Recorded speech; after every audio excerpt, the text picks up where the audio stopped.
Morning, everyone. It is just me here today. Jake and my schedule just didn't work this week and didn't work out today. So it's just me here Saturday morning, kind of doing a little bit of a podcast. I guess a little bit of cheating because we know the Thursday night results, but hope everyone is doing okay. This should be a shorter one, but I'm just going to jump right in here, talk about some last week's games, and then go from there. First and foremost, down goes Ali, down goes Frazier. Sean took the L this week against Taint. Um, and I think what could be considered an upset, although Taint is, you know, at the very worst, the second best team, possibly the best team in the league now. Taint put up 150 points. Sean in a loss put up 130, which is just still crazy. You go through and Purdy really just continues. I mean, Dallas's defense and San Francisco just looks great. I'm still not necessarily a Purdy believer, but I'm certainly coming around to that. Jamar Chase finally has a huge game. I guess they finally listened to him because that man is always open. And he made sure everyone knew it. Jacoby Myers gets in there with a touchdown. I know Tane is big on Logan Thomas. From what other people around the league have told me, Tua was fine. Spears, you know, productive, got in the end zone. But in reality, when you have 45 points from a wide receiver, it's hard to lose that week. Sean, on the other hand, Goff was good. Reynolds was good. Kelsey is Kelsey. Um, he's still got production everywhere. That's, I think, the difference between Sean's team and a lot of others is he's getting 10 plus points every position. Goff put up 30. So when you do that, and then Kelsey puts up 18 at the tight end, which I don't know if any of us have a tight end that does that any other time. Sean, I think, is still top of the league, but Taint is right there with him. This was a huge win for Taint, and it's clearly showing that this is not Sean's. I still think it's Sean's league to lose, but at the same time, it's not a foregone conclusion. There are teams that really could upset Sean moving forward. This was a huge game. In the end, does it have playoff implications? Probably not, just given that it's still early in the year. Both these guys look like they may be the one seed in their divisions, which just make them 1-2. So in reality, who knows what it looks like. There's a dog in the background now looking out the window. So hi, dog. And we'll move on to the big rivalry game of the week. The game I think we're almost excited of because Mitch and Jake really, really just hate each other, which is a rumor I'm going to continue to say, even though they both claim it's not true. Mitch squeaks by with the win, which is great for him. Burrow's back a little bit at least. I'm still not totally sold. But Mitch had some real injury issues that popped up this week between Connor and Achane. He lost his two starting running backs from this week. And Achane had a great game. I mean, the Giants are just bad, but we all know that. Fields looked great, but he played Washington. But if he keeps throwing to DJ Moore like that, Jake and I will both be very happy. Jonathan Taylor, I think he kind of got on the field a little less than expected, but such a weird situation that it was a tough start for Jake. He had a lot of issues there. Kirk Cousins continues to be, a great fantasy player and even like not a bad NFL QB this year. Just a team that seems to be going nowhere, and I don't know what they're going to do. There's all the rumors that Jefferson wouldn't sign until he knew Kirk was coming back. So a lot of interesting things there. But no, this was a great game. I think Jake started the wrong running back. Moss is sitting on his bench with 33 points, and Jonathan Taylor had 3. And that's what this game came down to. Hard to blame Jake for that decision, but Mitch goes to 4-1, Jake goes to 2-3. This one, compared to the last game, has much higher playoff implications, I think. And we're starting now, week 5, week 6, to get into what that's going to look like. It's certainly molding into, and I'm going to talk about it a little bit later, but super happy for my boy Mitch beating his arch rival, his arch enemy, his nemesis. Um, this is Batman and the Joker of this league. These two just really hate each other. So good for boy Mitch. Poor, poor Jakey takes the loss here, but he's looking to have a bounce back week, and we'll talk about that as well. Moving on to the next game, myself versus Biondi.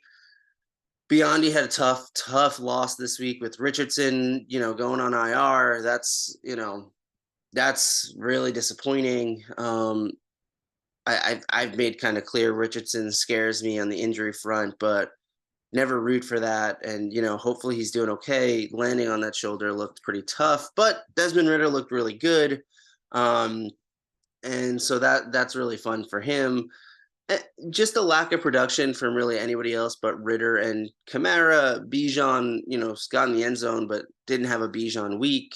Olave got in the end zone, but certainly didn't have the targets. Nico Collins kind of fell back a little bit. Hawkinson was fine, did kind of tight end stuff, but he's an upper echelon tight end, so you hope he does a little bit more. And then Devonta just didn't super get in the game there. And the big loss was Richardson.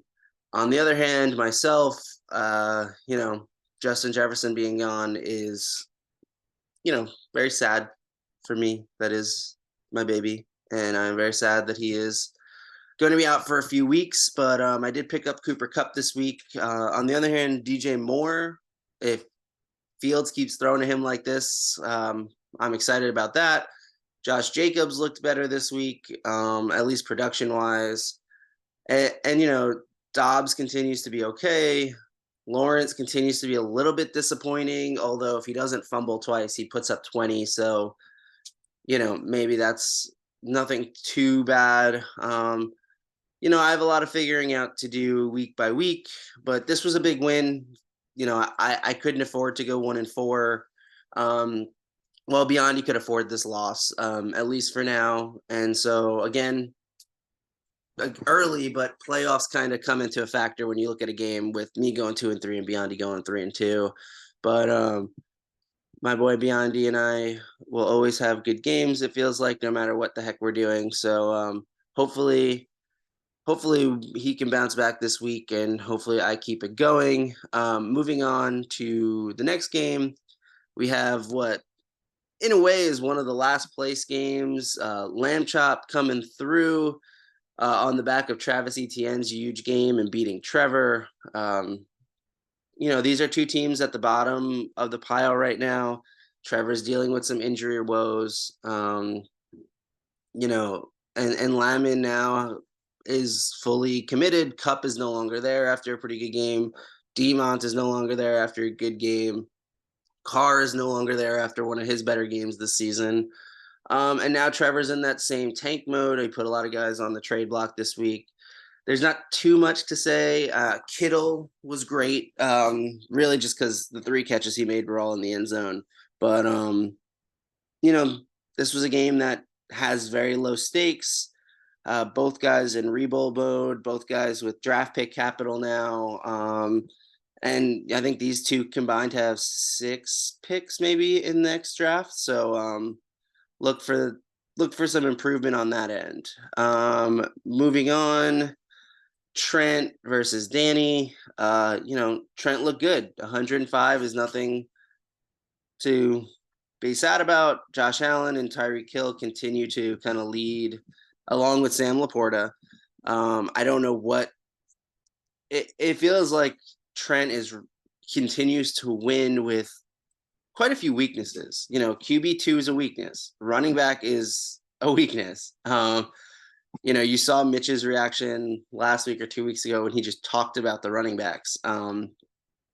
So it's really, he's got Allen, which gives him a big bump on QB1 every week. He's got Tyreek Hill, which is, a big bump at wide receiver 1 every week. Pacheco's looked good. Pacheco's looked really good, and I think better than I ever expected. He's a top 10 running back so far this year. And Laporta is the number one tight end this year as of now, or he may. I think as of technically right now, he's number two because Kelsey is ahead of them after playing an extra game. But you know, Trent, it feels like Trent needs to go get somebody. Trevor put a lot of guys on, that the block, and maybe he can go steal a running back or do something along those lines. But yeah, Trent's team's looking good. Danny's team is still in that weird spot. He's got Mahomes now. He missed out on starting Bryce Young this week, but he's still got so much upside in so many positions, and it's just figuring out what he does with them. Moving on to the last one, again, a little bit similar. Tom ended up getting stuck with Aaron Jones in the game, and Cam was able to run through. Cam also dealing with the injury bug a little bit, but Tom is going to have an up and down year. Yeah, it looks like it's time for him to be starting Breece Hall every single week, but Tom is still a little bit in not fully back to prominence, although I think he can beat almost anyone on any given week. You don't expect Jordan Love to have 3 interceptions every week, so really interesting. On the other side, Diggs is great. Hurts continues to be great. Sam Howell. I know Cam and I are very big on Sam Howell, and it was tough for me to give him to Cam. I know Jake and some others are not, but it's a fun game. Dak is interesting for Cam, and maybe he's looking to move on from him. I'm not sure. But with Sam and with Hurts, things are looking pretty good over there on Cam's side of the board. So now what I'll do pretty quickly here is just kind of do a brief rundown of the standings and what the playoffs look like right now. On the Penn State side, there's 3 4-1 teams: Sean, Mitch, and Trent, followed by myself and Tom at 2 and 3, and then Lamons at 1 and 4. On the Stony Brook side, there's 2 4-1 teams with Taint and Cam. Beyondy sits at 3 and 2, and Jake sits at 2 and 3, and then Trevor and Danny at 0 and 5. So playoffs stand as of right now. Sean has a bye and as the 1 seed. Taint has a bye as the 2 seed. Cam would play Beyondy, and winner plays Taint, and then Mitch would play Trent. So that's a lot of fun. Jake sits at 7, myself at 8, and Tom at 9, all just outside the playoffs there. So this week could be a big week of figuring that out. There's some pretty big games happening this week. I'm sorry if I'm speaking more quickly. I'm using Zoom, and I know Zoom cuts me off because at 40 minutes. So I'm trying to get through this fairly quickly here, especially that I'm by myself. Normally we use Skype, but I don't know how to do that, and that's Jake's job, and Jake's not here. So Zoom it is. And it looks like the recording happens pretty easily on Zoom compared to what I had to do when I did this by myself last year on Skype. All right, moving on to this week's games, tomorrow's games. Game of the week, I think, is going to be a lot of fun. I have this as Taint versus Mitch. This is a game that I think is really exciting. 2 4-1 teams. Taint just knocking off Sean, Mitch just knocking off Jake. This is an exciting game. You've got, I'm not sure what Taint's doing at running back. It looks like it's going to be Spears and Williams, which makes sense. Taint has the Tua and Purdy start, which is interesting with Herbert sitting on the bench. Hard to blame him, but at the same time, maybe he didn't need to go out and get Purdy with Herbert and Tua, but he did, and hard to blame him. His running back is a little weak right now. If Chase can do what he did last week, Taint's going to have no issues. And then, starting Jacoby Myers in the flex is kind of can be up and down. On the other side, Mitch is in a tough spot. Mitch has only 1 QB this week. It's only Burrow. I do think I prefer Mitch's running backs with Pollard and White. I think I prefer Mitch's wide receivers. If you include the flex, if you include Debo over Myers, and then Mitch has Brown and Hopkins. I think those three beat Chase, Pittman, and Myers. Tight end is kind of a wash. I think whoever gets into the end zone helps there. And I think, frankly, this game comes down to the fact that Taint has two QBs. And so I do have Jake's pick. Jake is going with Mitch, while I am going with Taint. Um, Usually Jake does go for the two QB guys, so I'm not sure if he realized that Pickett is off this week and maybe he didn't care. But yeah, should be a fun one. That's the game of the week for sure. And then we followed up with another fun one with Sean versus Biondi. Biondi's having QB woes as well. He's starting, I think, Mixon at his super flex this week. Kelsey already played this week and got Sean 17, so a little bit of cheating here. I mean, I'm going with Sean here. I think the two QBs again is a mismatch. I do not think that the running back situation that Biondi has is far off of Sean's. I do think that Walker, Kamara, and Robinson playing um, is great. I think that I have a lot of faith. I would not be surprised if Biondi won this game.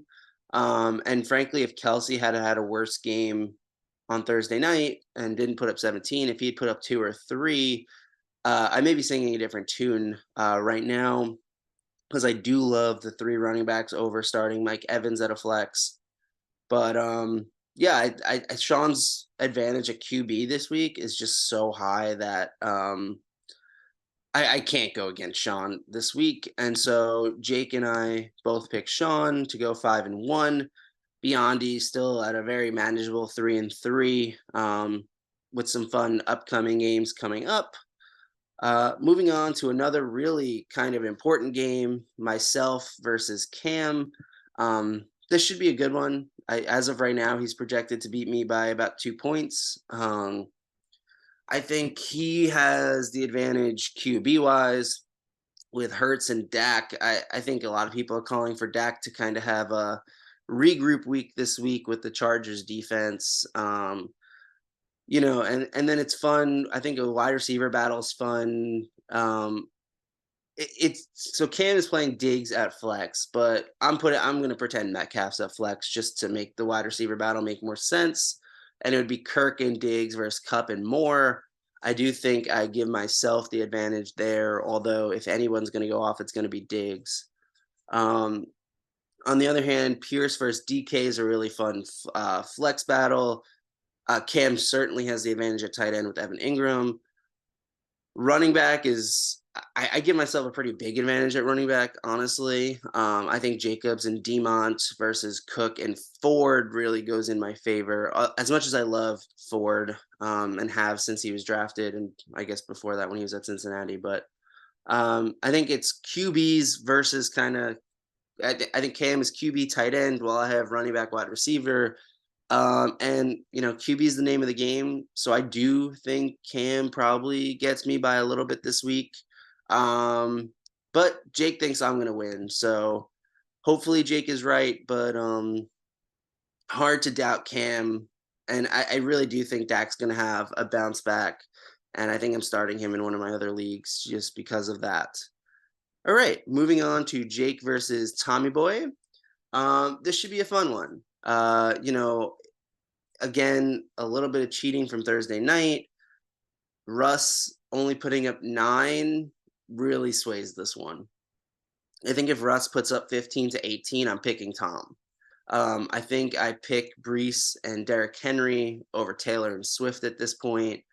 I probably am picking Keenan and London over Ayuk and Godwin.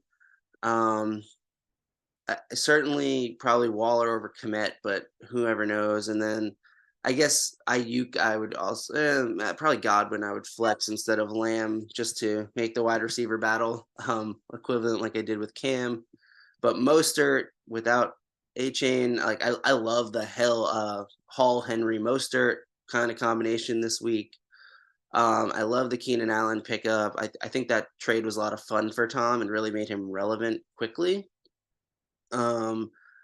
But Fields versus Stroud, and everyone knows I love Stroud. And he's playing New Orleans, which I have some faith in, but Fields also has Minnesota, which is not, not a great matchup for Tom to have. But it's also Cousins against that Chicago defense. So I think again, QBs kind of dictate. And again, if Russell Wilson had had 17, I probably do pick Tom this week. But with a little bit of cheating, I'm going to pick Jake, and Jake also picked Jake. So a little cocky on his part, but we'll let him live. Moving on to the next game, we have what has all the makings to be a blowout. Trevor needs to fix his lineup because right now he has Danny Jones starting still, and Danny Jones has been ruled out. But I mean, I don't know who Trevor has to put in the super flex position either. I guess you go with Justice Hill or Gus Edwards, or maybe you probably go Adam Thielen. Um, Frankly, and I'm surprised he's not starting Thielen already. Thielen's been pretty good this year. Trevor has a lot of upside wide receivers moving forward with Wilson, Puka, and Waddle. But I mean, this is, Isaiah Pacheco put up his 13 that he puts up already. That RB2 situation for Trent is scary. If Danny Jones was playing, this looks like it had the making of being a closer matchup because I do think Minshew is better than Mac Jones this week, and fantasy wise, and maybe real life wise at this point. Kittle and Andrews, I go with Andrews, but if Kittle can get in the end zone 3 times again, then that's a wash. Tyreek Hill would have been the X factor, but like I said, 3 upside wide receivers for Trevor, and who knows, maybe this is the week that Waddle takes all of Hill's receptions. And I think going into the week, I probably would have given Trevor the advantage at running back as well, even with Javonte not looking so great. But yeah, Trevor needs to figure out who the heck he's starting at Superflex. My guess is Thielen. But both Jake and I say Trent on this one. Moving forward, we have what looks to be one of the lower place games. Danny has to do some roster fixing as well because Roschon Johnson is still in the game, but I actually don't know if he can. Danny does not have a running back eligible to play, so I don't know how that works rule wise. I know we created a rule last year for tanking purposes, but I don't know what that is at this point in time. Anyway, with that, Lamon, I think, Mahomes put up 19, but, I think I go Lamon. I don't think it's crazy to pick Danny in this game. I just think that with that missing running back piece, there's a chance. Although with Sanders hurt, I may actually go Danny here because I don't know how much I trust Algier after week 1. And maybe I'm wrong about that, but it feels like after week 1 he hasn't been as productive. Oh no, I'm right about that. Look at that. Once in a blue moon, guys. Once in a blue moon. So Jake is picking Danny, and I think I actually do agree with Jake on that one now that I've gone through it a little bit more. And it's tank mode for both of them, so a win doesn't really matter here. But yeah, it's certainly a lot of fun moving forward, and certainly a lot of rebuild and high end pieces. Danny's a little further along in his rebuild than Lamon is, and so good times to be had all around. And since I just have like a few minutes here, I'm gonna just briefly pick at peek at the week 7 matchups just to because I started going into the playoff whatever. And I'm not going to go into the matchups themselves, just what could be important games. First and foremost, Trent versus Mitch, 2 teams that could go into this week 5-1.